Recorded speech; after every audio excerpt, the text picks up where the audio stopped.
I have to ask, are you having a nice day? If you are, I apologise in advance, as I'm about to remind you all of the video game enemies that made you wish you'd never been born. Annoying areas can agitate you to no end, no question, but generally once you clear them up, you get to return to having fun with the game. Annoying bosses may rile you up, it's true, but after you take them down, that's usually the end of it. However, when a basic common enemy that you see repeatedly turns out to be irritating, well, that's when you may end up needing to invest in a replacement controller, or a replacement bedroom wall, because that's quite the hole you've made. Today we are going to focus on only 10 annoying enemies, but there are more than we could possibly include here. Trust me, we could ruin your day for years to come. It's probably worth mentioning though, a few that just barely missed the cut. The Marlborough from the Final Fantasy series, the Flood from Halo, and the Arbiter from Halo Wars. Oh, I'm irked already, so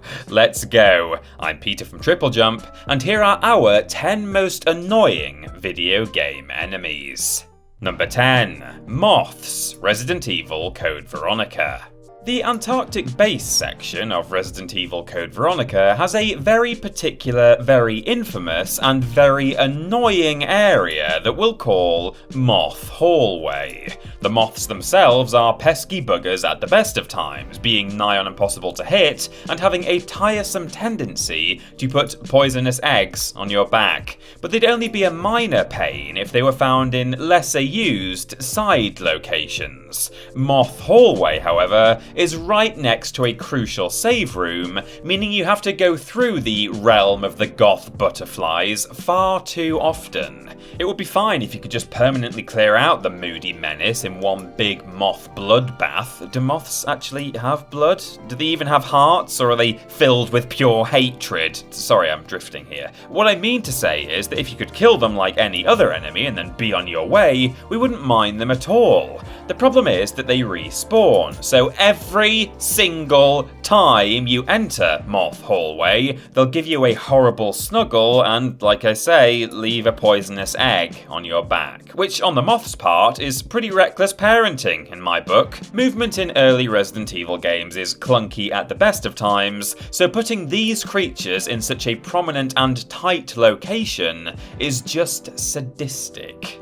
Number 9. Birds, Ninja Gaiden. The classic tough-as-nails platformers of the NES era had a simple problem: the D-pad. You couldn't aim in every direction, being stuck with a paltry up, down, left and right, which means that any enemy that didn't walk straight towards you at weapon height immediately became an annoyance. You'd likely find yourself jumping up and down like a toddler with a tantrum, trying to swat flying enemies out of the sky. While many games kept these annoyances to a minimum, others, such as Ninja Gaiden, positively and cruelly embrace them as a core part of the experience. If you haven't been knocked mid-jump into a pit by a passing bird, did you even play Ninja Gaiden? They respawn, come at you at an ungodly speed, and are ludicrously difficult to hit due to their varying altitudes and tendency to fly through walls. In a game known as one of the most difficult in history, a simple avian being dreaded so strongly is actually quite impressive. Then again though, if you've ever been to the British seaside and had some chips, you know just how dangerous a bird can really be. Number 8. Clickers, The Last of Us.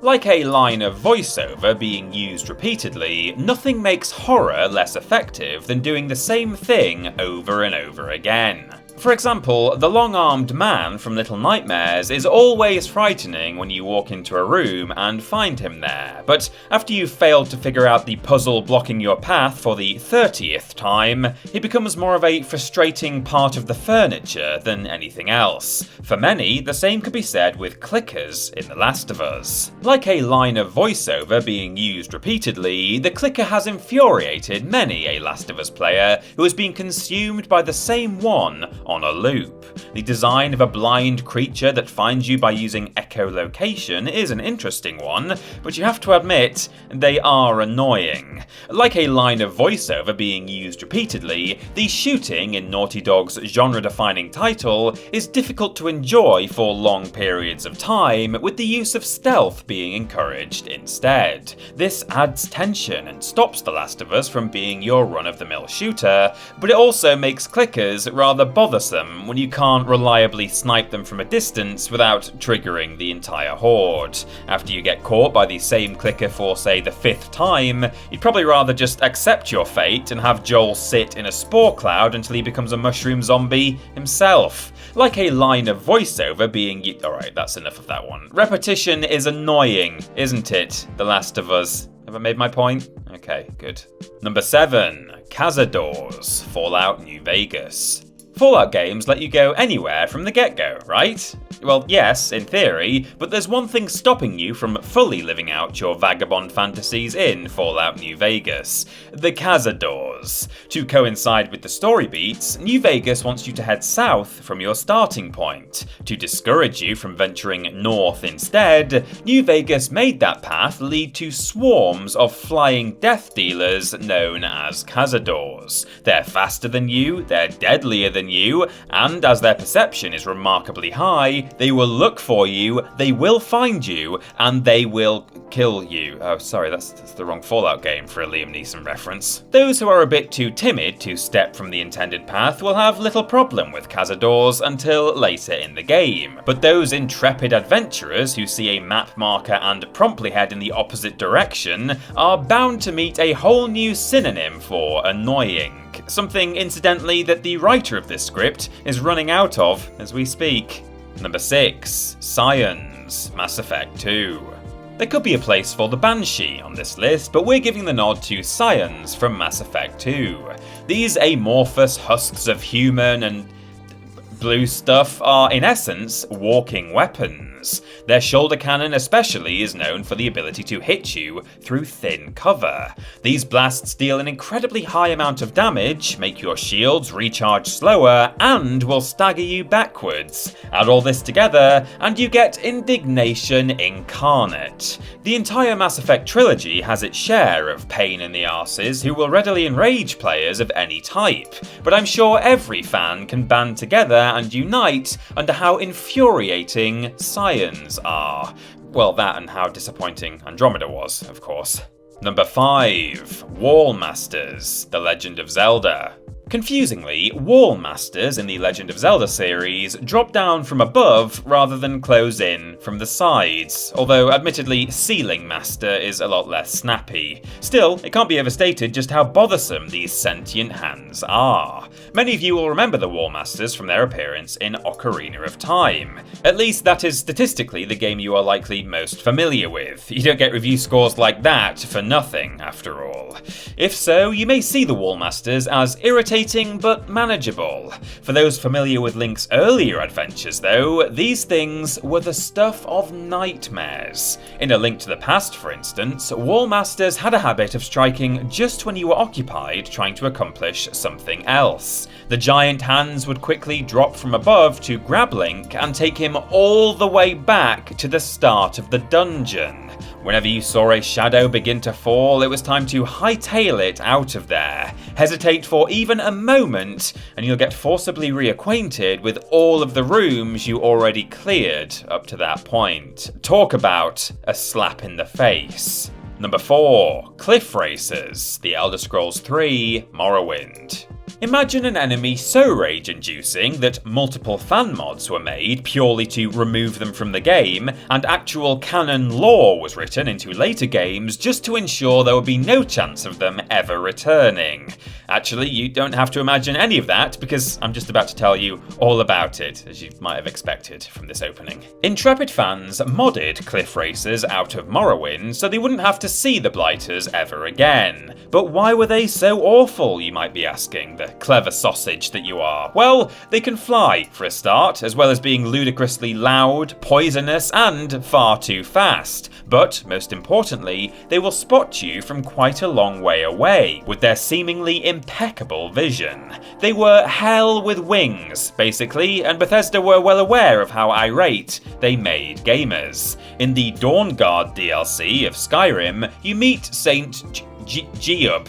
I've not actually played Dawnguard, so I've no idea. Before sainthood, he was a lowly assassin in his homeland of Morrowind. He set out to rid the world of the dreaded cliff races and was successful, so as a reward for his titanic efforts to rid the series of the winged menace, he was canonized by the Tribunal Temple. Congratulations. It was basically Bethesda's version of Krusty's sworn affidavit that Poochie would never come back, and all the children cheered just as loudly. Number 3. Bone Wheels, Dark Souls. Choosing just one Soulsborne entry for this particular list was tricky. After all, the games are full of aggravating enemies, which is kind of the point when you think about it. Demon's Souls has the Mind Flayers with their overpowered spells and eerie lantern-like bell. Dark Souls 3 has the Jailers with their tendency to reduce your health by 90% and their menacing lanterns. And let's not forget Bloodborne's Winter Lanterns. Why are FromSoft trying to make lanterns scary? In the non-lantern category, Dark Souls 1 has the homing, impossible-to-hit mosquitoes of Lower Blighttown. Then there's the agile dogs, those archer knights on the walls of Anor Londo, and the basilisks that inflict a curse that permanently lowers your health by half unless you have an expensive item. All things considered though, we have to put the Bone Wheels at the top. For fans of the series, all I have to apparently say, according to the script, is the well in the painted world of Ariamis to bring back painful memories that I personally don't have. Sorry guys. But narrow hallways with spinning machine gun-like death machines is apparently a simple, almost admirable recipe for irritation. I can probably believe that, yes. Number 2. Creepers, Minecraft. We have all, at some point or other, suffered the fate of those exploding arseholes known as creepers. Whether you've lost a set of diamond tools by being propelled into lava, or had your packed storeroom scattered into a crater, creepers have angered us all. You could easily make a case for Endermen, of course, with their tendency to move blocks around and teleport all over the place, or a skeleton's proclivity to hit you with an arrow while you cross a narrow ledge. But creepers have been in the aggravation game for far too long to not have them here at number 2.